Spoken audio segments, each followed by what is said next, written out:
Graça e paz, meus irmãos. Vamos meditar em João, capítulo 1, verso 15 ao verso 18.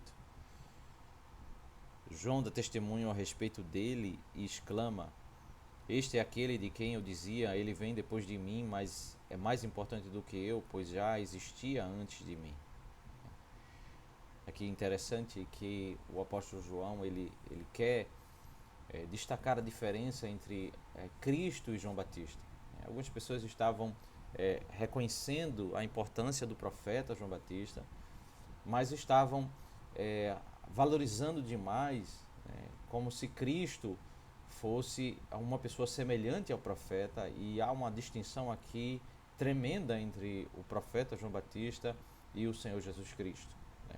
E para estabelecer essa distinção, o apóstolo João apresenta um testemunho do próprio profeta João Batista, quando ele diz: Este é aquele de quem eu dizia, ele vem depois de mim, mas é mais importante do que eu, pois já existia antes de mim. Perceba, o profeta João Batista ele já tinha esse esclarecimento da eternidade do Senhor Jesus Cristo.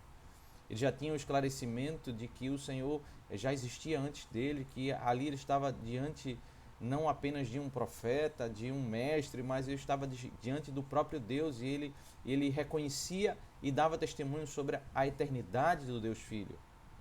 João Batista anunciava a singularidade de Jesus Cristo, a distinção entre ele e Jesus Cristo, de modo que as pessoas não deveriam atribuir a mesma importância que davam a ele como profeta e aquele a quem o profeta veio testemunhar, que é o próprio Deus, o Deus Filho que estava no meio dele. Ele já existia antes de mim. Existe uma distinção entre os profetas e o próprio Deus.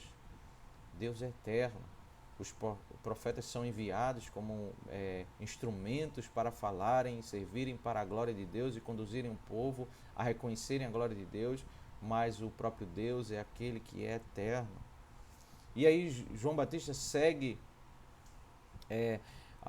nessa distinção ao ensinar o povo, e aqui, a partir do verso 16, o apóstolo João, ele tira uma conclusão sobre essa fala de João Batista, quando ele diz: porque todos nós temos recebido da sua plenitude graça e graça sobre graça. Porque a lei foi dada por meio de Moisés, mas a graça e a verdade vieram por meio de Jesus Cristo. Ninguém jamais viu Deus, o Deus unigênito que está junto do Pai, é quem o revelou. Aqui, esses versos, ele explica um pouco, o verso 14, quando fala ali sobre cheio de graça e de verdade. Esse elemento que o apóstolo João quer destacar sobre essa singularidade de Cristo, esse evento da primeira vinda como um evento mais intenso desse derramar da glória de Deus. Há essa plenitude de graça sobre graça, porque no Antigo Testamento nós tínhamos o derramar da graça, o derramar da bondade de Deus, o derramar da verdade. No Antigo Testamento, todo o ensino é cheio de graça e de verdade, porque ele procede do mesmo Deus, e não se estabelece uma salvação pelo mérito, mas uma salvação pela graça.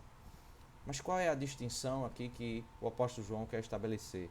É que quando Cristo vem, nós temos um momento mais abundante, um momento de graça sobre graça, mais plenitude, mais revelação do Senhor sobre essa graça.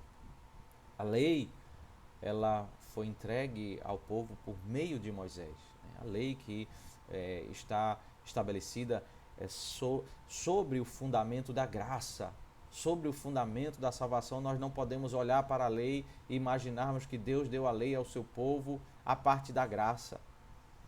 Mas o ponto aqui do contraste é que a graça e a verdade vieram por meio de Jesus Cristo, esse momento de plenitude, de graça e de verdade, de compreensão mais profunda da verdade, de derramar mais abundante da graça, porque em Cristo ele realiza o sacrifício que purifica os nossos pecados e derrama a graça sobre nós. E nos faz viver como povo do Senhor a parte da lei cerimonial, das restrições, daqueles impedimentos que eram próprios da idade menor, e agora na idade adulta nós podemos estar livres daquelas restrições do Antigo Testamento. Nós desfrutamos de um tempo de mais abundância da graça, né? Ninguém viu a Deus, mas o Deus unigênito, né, o Deus Filho que está junto do Pai, é quem o revelou, né? Então, até o verso 18 fica muito claro o propósito do apóstolo João, em João capítulo 1, verso 1 ao 18, a destacar na introdução do Evangelho essa singularidade de Deus, do Deus Filho, de Jesus Cristo. Ninguém o compare, ninguém entenda que ele foi um profeta como outro qualquer, como foi João Batista. Profetas que foram levantados por Deus como instrumentos do Senhor, mas precisamos entender a singularidade de Cristo ao entendermos que Ele é o Deus Filho, Deus Eterno. É Ele, por meio dele, que as pessoas são geradas como filhos de Deus. Ele é o Deus unigênito, Deus Filho singular, que por meio dele ele gera outros filhos, fazem irmãos mais novos para serem adoradores do Senhor, para terem a marca do Senhor, à medida que eles bebem desse tempo glorioso de graça e de verdade. Esse, sem dúvida, meus irmãos, é o tempo em que nós podemos ter em Cristo, um tempo mais abundante, onde nós podemos aprender da sua graça e da sua verdade, que é mais e mais descortinada na sua própria palavra. Que o Senhor Deus nos abençoe e nos faça reconhecer a glória do Deus unigênito, Jesus Cristo, o nosso Salvador.